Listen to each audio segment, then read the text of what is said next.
भगवान ने ये जीवन मुझे क्यों दिया है? इतनी बड़ी दुनिया में मेरी क्या कीमत है? मेरे जीवन में इतने कष्ट है, ना पहनने को कपड़े हैं, ना खाने के लिए 2 वक्त का खाना। मैं इस दुनिया में क्यों आया?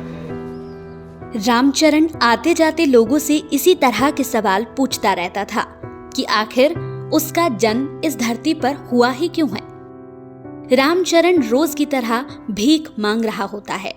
तभी वहाँ खड़ा लड़का जो रामचरण को बहुत देर से देख रहा था, वो उसके पास आता है और पूछता है, आप हर किसी से ये सवाल क्यों पूछते हैं? मैं जानना चाहता हूँ, मेरे भाग्य में कोई खुशी नहीं है तो भगवान ने मुझे ये जीवन क्यों दिया?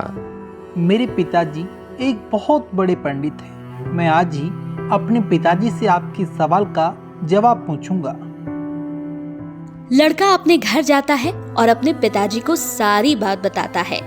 मैं तुम्हारे साथ कल उस आदमी से मिलने चलूंगा और इस सवाल का जवाब वहीं दूंगा। अगले दिन वो दोनों रामचरण के पास पहुंचे। बाबा, देखो आपसे मिलने मेरे पिताजी आए हैं। अब आप इनसे अपने सारे सवाल पूछ सकते हैं। पंडित जी, आप बस मुझे इतना बता दीजिए कि मेरी इस दुनिया में क्या कीमत है। आप ये पत्थर लीजिए और इसका भाव बाजार में पता करके आइए, लेकिन ध्यान रखिएगा इसे बेचना नहीं है। रामचरण एक दूध की दुकान पर जाता है। भाई साहब, आप मुझे इसकी कितनी कीमत देंगे? मैं तुम्हें इसके 1000 रुपए दूंगा। हैं? एक पत्थर के इतने पैसे? वो आगे बढ़ता है और एक जौहरी के पास पहुंचता है। जौहरी जी, इसकी आप मुझे कितनी कीमत देंगे? जौहरी पत्थर को देखते ही पहचान जाता है कि ये कोई पत्थर नहीं, ये तो नायाब हीरा है।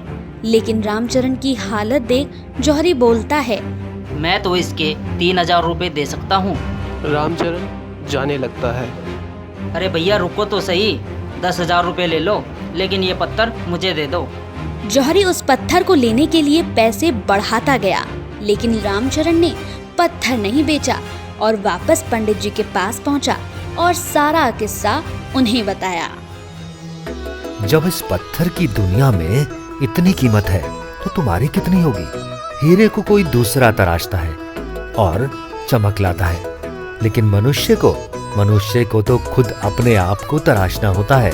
रामचरण को ये अच्छी तरह से समझ आ चुका था कि दुनिया में हर किसी की कीमत है, बशर्ते दुनिया जिस व्यक्ति को जितना पहचान पाती है उसे उतना ही महत्व देती है और उतनी ही उसकी कीमत आंकती है।